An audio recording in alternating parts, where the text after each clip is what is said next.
तो इस समय भी वो हम वचन में जा रहे हैं। तो जो भाग हमने पढ़े हैं दूसरा कुरिन्थियों उसका 5 अध्याय 1 पद से लेकर 21 पद तक के भागों को हमने देखे हैं। उनमें यही बातों को आज हम सीखेंगे कि क्या है एक सजीव और सुधार हो। सजीव का मतलब क्या है और सुधार होने का मतलब क्या है, जबकि उन्हीं बातों को क्या है आज हम आज की इस मीटिंग में और इस संदेश में हम उन्हीं बातों को देखेंगे। उससे पहले मैं एक बात आपके सामने बताना चाहता हूँ, छोटा सा एक कहानी के रूप में। लोहार कितने लोग जानते हैं? लोहार को सब लोग जानते होंगे। लोहार वो है जो क्या करते हैं लोहार का काम क्या है? अलग अलग जो लोहे का जो सामान है जो टुकड़ा रहता है उसको क्या करते हैं, गरम कर क्या करते हैं, गरम कर उनको अच्छे से उनको पीट कर क्या है एक और नया आकार देता है, एक नया औजार या एक नया हथियार क्या करता है तैयार करते हैं। सभी लोग उसके विषय में परिचित हैं, ये सबको एक जानने वाला एक बात है। एक बुजुर्ग क्या है, एक लोहार था जो क्या करता था, जो ऐसा जो लोहा रहता है, जो टुकड़ा जो लोहा रहता है उसको क्या करता है आग में तपा कर उसको पिघला कर क्या करता था, एक उसको क्या है एक नया आकार देता था, एक नया औजार क्या है वो बनाता था। ऐसे बहुत से औजार हमने देखे हैं, लेकिन इधर की भाषा में अलग बोलते हैं, इसलिए मैं बोल रहा हूँ। लेकिन क्या है ऐसे बहुत से औजार जो हम उपयोग करते हैं उसको क्या करते हैं वो तैयार करते हैं। एक दिन वो तैयार कर रहा था, एक औजार बना रहा था ऐसा पीट करके। तो एक लड़का उनका एक शिष्य है उनके पास आया और बोला कि आप क्या करते हैं, इसको गर्म करते हैं, अलग अलग जो चीज़ें रहते हैं टुकड़ा रहते हैं उसको क्या करते हैं आप गर्म कर उसको पीट कर क्या है आप एक नया औजार बनाते हैं। क्या उनको दुख नहीं होता, मतलब क्या उनको दुख दर्द नहीं होता करके वो लड़का जो है उनसे पूछा।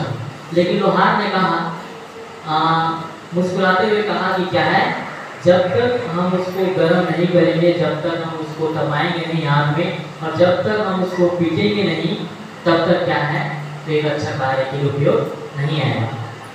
जब तक उसको नहीं गर्म करेगा, जब उसको हथौड़े से नहीं पीटेगा, तब क्या है कभी भी एक अच्छा औजार नहीं बना सकता।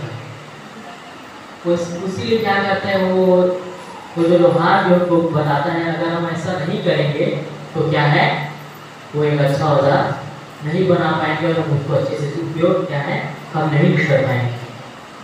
लेकिन फिर उस लोहार उस लड़के से कहा कि क्या है हम भी ऐसे ही हैं, क्या है हम मनुष्य भी क्या है ऐसे ही हैं कि क्या है परमेश्वर भी क्या करता है हमको जब हम कहीं दूसरे रास्ते में अगर हम चलते हैं, अगर गंदे रास्ते में अगर हम चलते हैं तो क्या है परमेश्वर भी हमको सुधारने के लिए क्या है जरूर हमारे जीवन में हमको क्या करता है तपित करता है, हमको सुधारने के लिए क्या है हमको क्या करना है।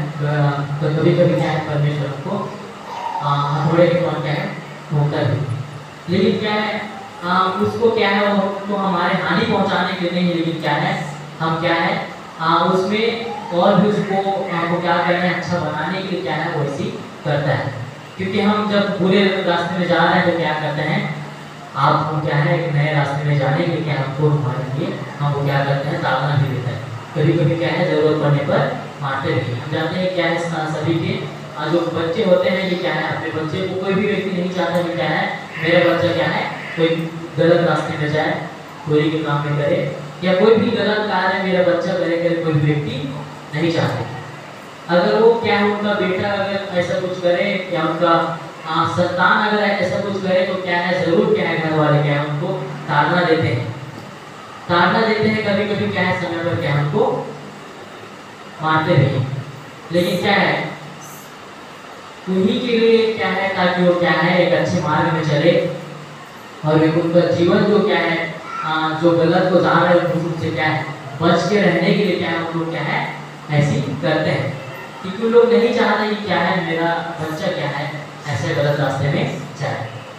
हम जानते हैं कि क्या है एक चरवाहा जो पशुओं को चराता है, चराने ले जाता है कि क्या है कभी कभी क्या है अगर गलत रास्ता अगर पकड़ता है तो उसको क्या करता है मारते हैं लाठी से, क्यों? क्योंकि क्या है सही रास्ते में चलेगा। उसी प्रकार क्या है परमेश्वर भी हमारे जीवन में कार्य करते हैं।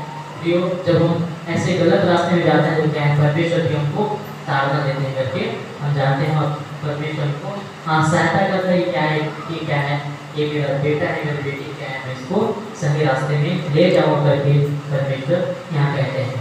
प्रियो हमारे जीवन में भी परमेश्वर उसी तरह काम करता है और हमको क्या करता है बस यीशु के द्वारा क्या करते हैं हमको एक नया जीवन क्या है परमेश्वर देता है। और नया जीवन किसके द्वारा हमको देता है करके हम देखते हैं तो क्या है नया जीवन जब परमेश्वर को देता है तो एक सजीव आत्मा क्या है परमेश्वर सभी को देता है। सजीव का मतलब क्या है? सजीव में अगर हम देखें तो सजीव का मतलब क्या है जिसमें जीवन है। सजीव मतलब जिसमें जीवन है। लेकिन ऐसे आप साइंस की भाषा में देखें विज्ञान की भाषा में देखें क्या है ऐसे जितने ये जो पेड़ पौधे भी उसमें भी क्या है जीवन है, जिसको भी क्या है सजीव में गिना जाता है। और जितने भी पशु पक्षी हैं जितने भी छोटे मोटे कीड़े हैं सबको भी क्या है एक सजीव में क्या है उनको गिना जाता है। और निर्जीव किसमें आता है जो क्या है जिसमें श्वास नहीं है जिसमें जीवन नहीं है उसको क्या है निर्जीव में गिना जाता है। लेकिन ऐसा नहीं है, लेकिन क्या है फिर उस जीवन को लेकिन इसमें सजीव का मतलब ये है कि क्या है आत्मा के द्वारा क्या है नया जीवन पाना। सजीव का मतलब ये है कि क्या है आत्मा के द्वारा नया जीवन पाना। और जब हम उस नया जीवन को पा लिए हैं तो क्या है उसमें हमको हमारा सुधार होना भी जरूरी है। हम सब जानते हैं क्या अगर हमारे पास नया जीवन अगर हम पा लिए हैं तो क्या है उसमें हमको एक सुधार भी होना क्या उसमें हमको जरूरी है। तो प्रियो आज वही बातें को जब देखेंगे तो दूसरा जो भाग हम पढ़े हैं उसका 5 अध्याय 1 पद से लेकर 21 पद तक के भागों में हम वही बातों को देखेंगे। हम यहाँ यही सीखेंगे कि क्या है मसीह में सजीव और सुधार का होना क्या है।